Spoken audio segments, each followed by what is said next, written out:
Hello students, welcome to online classes. अब जो हम पढ़ रहे हैं वो है रमन स्पेक्ट्रोस्कोपी की शर्त। रमन स्पेक्ट्रोस्कोपी की शर्त, यानी वो कौन से यौगिक हैं जो रमन स्पेक्ट्रोस्कोपी देते हैं। क्लियर है?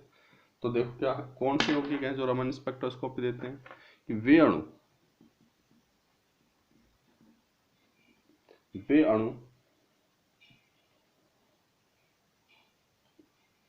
जिनके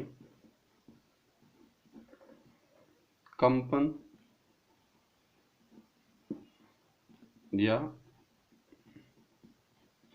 घूर्णन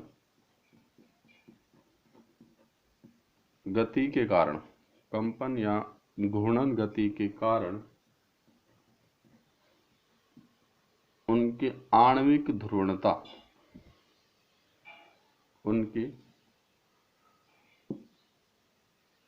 आणविक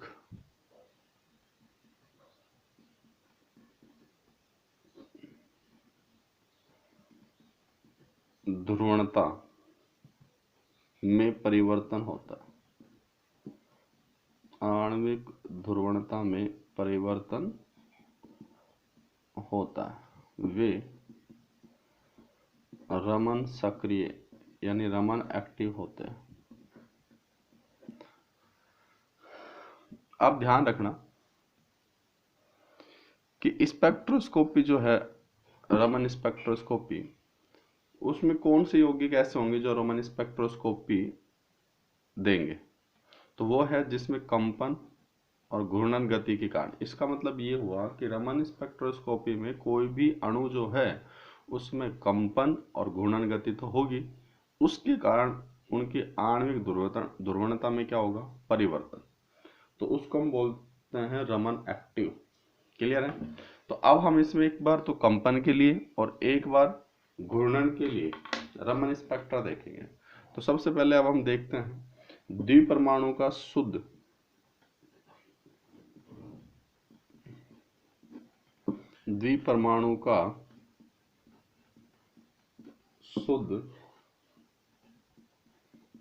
घूर्णन रमन स्पेक्ट्रा। क्लियर है? तो देखो क्या है, हम जानते हैं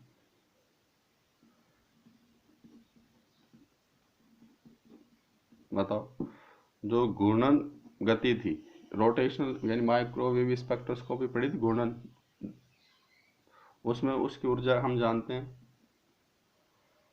द्विपरमाणु का, ये कैसा है, दृढ़ द्विपरमाणु का घूर्णन ऊर्जा का सूत्र क्या था, V bar is equals to BJ और J+1 सेंटीमीटर इनवर्स, या इसी को हम बोलते थे EJ बार। क्लियर? ये फॉर्मूला था घूर्णन का। तो यहाँ J बराबर इक्वल्स टू क्या था, 0 1 2 3 डॉट डॉट। और इसमें चैन नियम और पढ़ना पड़ेगा। इसमें द्विपरमाणु अणु के लिए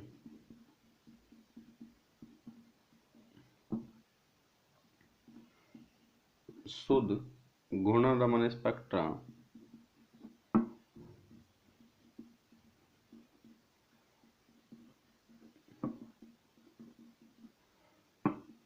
के लिए चैन नियम, यानी द्विपरमाणु अणु के लिए शुद्ध घूर्णन रमन स्पेक्ट्रा के लिए चैन नियम क्या होता है, डेल J इक्वल्स टू 0 या डेल J इक्वल्स टू +-2। ये इसके लिए शुद्ध घूर्णन रमन स्पेक्ट्रा का चैन नियम होता है। अगर आपके पास डेल G इक्वल्स टू 0 है तो किसको प्रदर्शित करेगा, रेले लाइन को।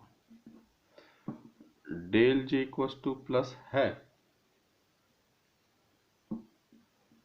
तो स्टोक लाइन को, और डेल जे इक्वल टू -2 है, तो वो एंटी स्टोक लाइन को प्रदर्शित करता है। क्लियर?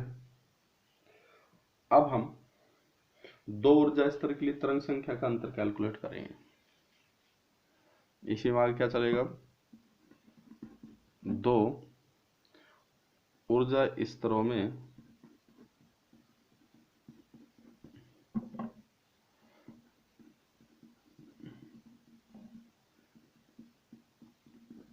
तरंग संख्या का अंतर।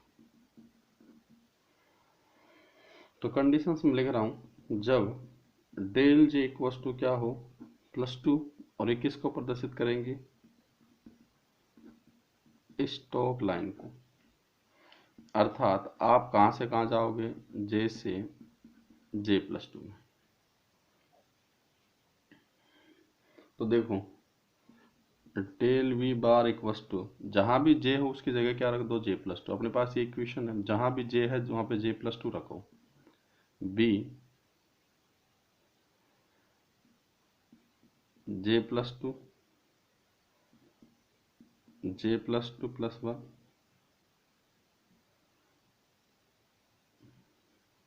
Minus BJ J+1। अब इसको सोल्व कर लो। Equals to B J+2 J+2 + 1 मतलब क्या हो गया, J+3 माइनस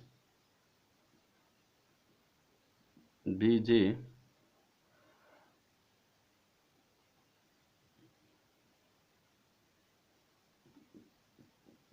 J+1। अब इक्वल्स टू क्या होगा, B कॉमन ले लो, इसको इससे मल्टीप्लाई करो, J² + 5J + 6 minus J² - J is equals to B 4J + 6 centimetre inverse. यानी किन्हीं भी दो ऊर्जा स्तरों के लिए तरंग संख्या का फॉर्मूला ये सूत्र आएगा। और J इक्वल्स टू क्या हो सकता है, 1 2 3 ... क्लियर है? अब देखो,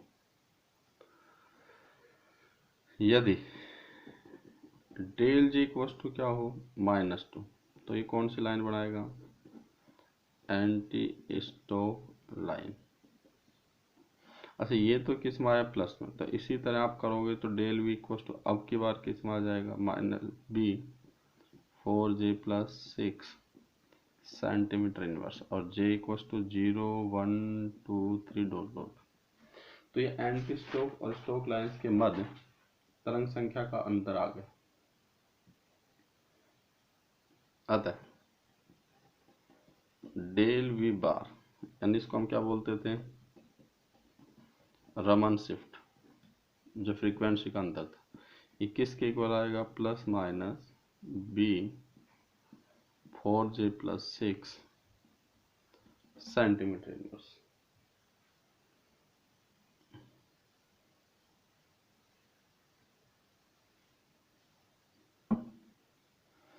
नेक्स्ट क्या है इसमें, अतः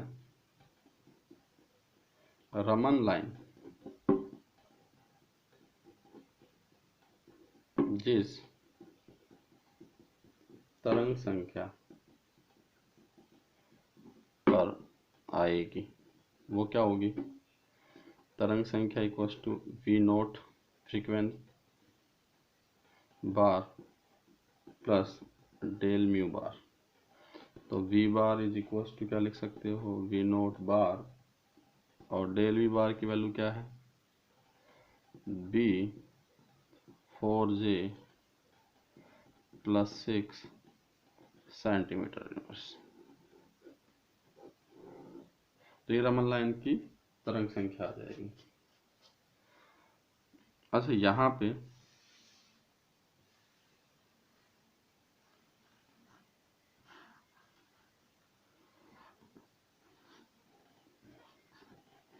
यहाँ जो है we naught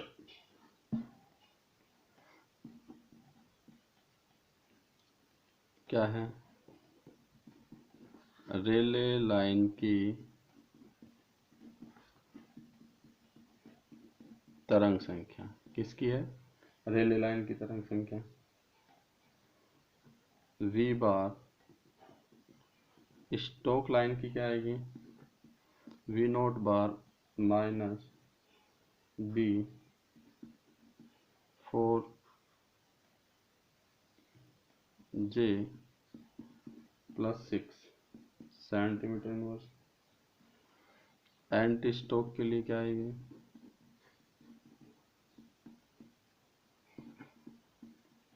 plus B 4J plus 6 centimetre inverse. तो ये स्टोक और एंटी स्टोक लाइंस के लिए आ जाएगी।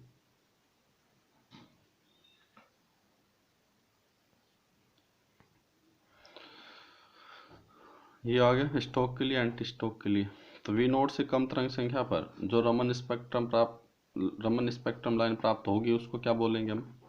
एस ब्रांच, स्टोक लाइन कहते हैं। और तथा वी नोट से अधिक तरंग संख्या में जो रमन लाइन प्राप्त होगी उससे हम क्या बोलेंगे? Anti stock. वी नोट से ज़्यादा आएगी तो उसको हम क्या बोलेंगे? Anti Stoke. और वी नोट से कम आएगी उसको हम क्या बोलेंगे? Stoke line.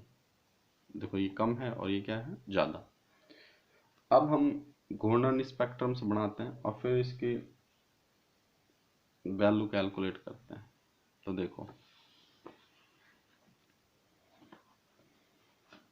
देखो अपन एक वी बार कैलकुलेट करते हैं। वी बार का फॉर्मूला क्या लिखा था आपने? V naught plus minus B 4J plus 6 centimetre inverse. तो अब मैं आपको ये कहूँ कि J बराबर 0 पे क्या आएगा? तो J बराबर 0 पर V bar equals to V note bar plus minus 6B centimetre inverse. तो V बार किसके लिए? स्टोक लाइंस के लिए। इस सूत्र से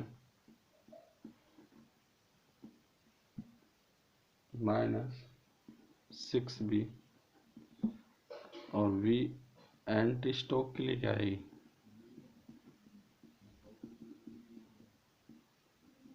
ये और V बराबर 0 पर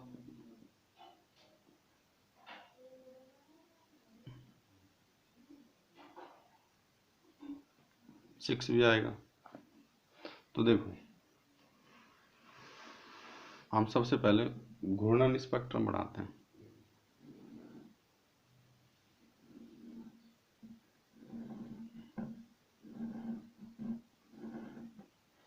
यहाँ मैं J की वैल्यू लिख रहा हूँ 0, J0 1 2 3 4। तो J बराबर +2। तो 0 से कहाँ जाएगा? 1 से, 2 से, और यदि 4 से 2 में आए, 3 से किस में आए? 1 में आए, और 2 से कहाँ जाए? 0 में। तो यहाँ डेल J इक्वल्स टू +2 और यहाँ डेल J इक्वल्स टू -2। तो डेल J इक्वल्स टू +2 क्या होगा? स्टोक के लिए, और ये किसके लिए हो जाएंगे? एंटी स्टोक लाइन के लिए। अब हमें शुद्ध द्विपरमाणु का शुद्ध घूर्णन रमन स्पेक्ट्रम बनाना है। तो देखो यहाँ जो लाइन होगी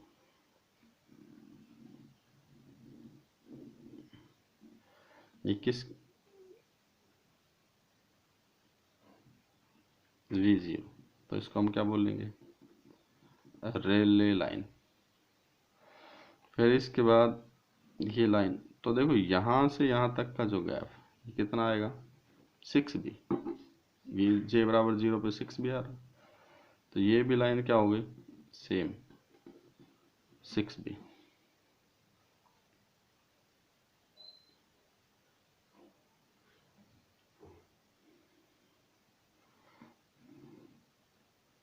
तो इसके बाद जो ये लाइनें आएंगी सारी सेम आएंगी। ये जो डिफरेंस है ये कितने का आएगा? 4B का। ये भी कितने का आएगा 4b का, और ये भी कितने का आएगा 4b का, 4b 4b, चाहे वो स्टॉक के लिए हो चाहे एंटी स्टॉक के लिए हो। क्लियर है?